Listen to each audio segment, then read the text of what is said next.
အားလုံးပဲမင်္ဂလာပါအရင်ဦးဆုံးလိုအပ်တဲ့ပစ္စည်းလေးတွေပြပြမယ်ပေါ့နော်ကိုသုံးချင်တဲ့ပလဲစားလေးလိုပါမယ်ပလာယာအသေးလေးလေးလိုမယ်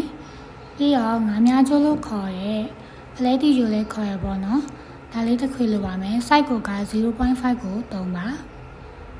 ပြီးရင်ဖြတ်ဖို့အတွက်ကက်ကြီးလေးလိုပါမယ်ကက်ကြီးအကြီးရှိရင်လည်းရရပေါ့နော်အရင်ဦးဆုံးဒီပလဲတီရဲ့ချိုးပေါ့နော်အရှိကိုမညက်သေးပဲနဲ့အရှိတန်းလေးပဲထားပါမယ်ကျိုးလေးတဲ့ကိုပလဲလုံးလေးတွေကိုတလောင်းချင်းစီထည့်ပြီးတော့မှတည်ထားမယ်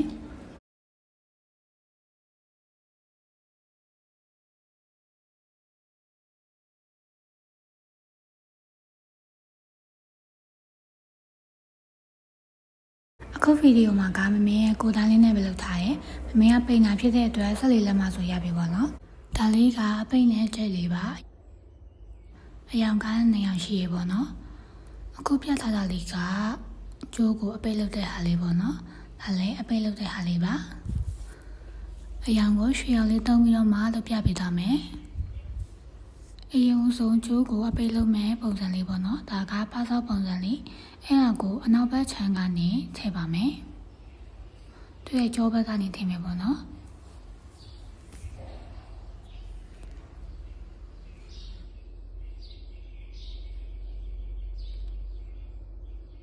ဒါလေးကပလဲဆွဲချိုးရဲ့ဟိုဘက်ထိတ်နဲ့ဒီဘက်ထိတ်ကိုချိတ်ပြီးတဲ့ချိတ်လေးပေါ့နော်သူကကျတော့ဒီလိုဘက်ဦးလဲပုံစံလေးနဲ့လာတယ်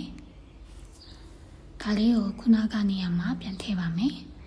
ခုနကကျိုးလေးထည့်လိုက်မယ်ပေါ့နော်အခုနေထားကနှစ်ခုလုံးကိုကျိုးလေးထည့်ထားပြီထည့်ပြီးသွားရင်သူ့ရဲ့ထိတ်လေးကို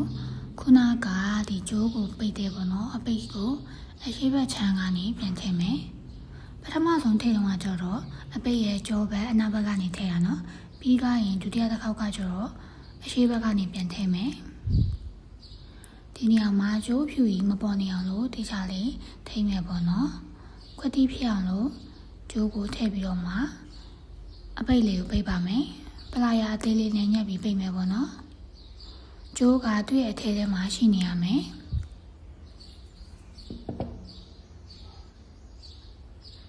ပြီးရင်ကျိုးစားလေးပိုနေရရှိရပေါ့နော်အဲ့ပိုနေတဲ့ကျိုးစားလေးကိုပလဲလုံးနဲ့ကိုထည့်လိုက်မယ်ပလဲလုံး3လုံး4လုံးအနေထားလောက်ထည့်လိုက်ပေါ့နော်တကယ်လို့ထည့်ပြီးလို့မှကျိုးကပိုနေသေးရင်တော့ကက်ကျင်နေဖြတ်လိုက်ပါတစ်ဖက်ကိုခြေတက်ပြီးသားရပေါ့နော်နောက်တစ်ဖက်ကိုပြန်တက်မယ်နောက်တစ်ဖက်ကိုကျိုးဖြတ်တဲ့နေရာမှာ6လက်မလောက်ခြံပြီးတော့မှဖြတ်မယ်ပေါ့နော်ကျိုးကပိုနေကိစ္စမရှိပေမဲ့လူနေအခက်တွေ့ရပေါ့နော်အဲ့ဒါကြောင့်6လက်မလောက်ပိုလို့ညှက်လိုက်မယ်ညှက်ပြီးတော့ရင်ခုနကလိုပဲကြီးပြန်တက်မယ်ပေါ့နော်ခုနကခြေတက်နေနေတူတူပဲပေါ့နော်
ချိတ်တက်ပြီးသွားရင်ကျိုးစားလေးက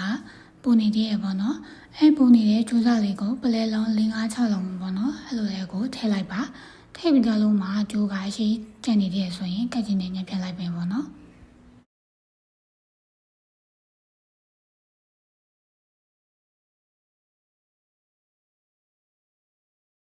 ကဲခုကဟိုဘက်ထိတ်နဲ့ဒီဘက်ထိတ်ကိုဒီဝက်ဦးလေးပုံစံလေးပေါ့နော်အဲ့ဒါကိုလှည့်ပြီးတော့မှပိတ်လိုက်မယ်ဒါဆိုရင်တော့ဆွဲချိုးလေးရပြီးပါပြီ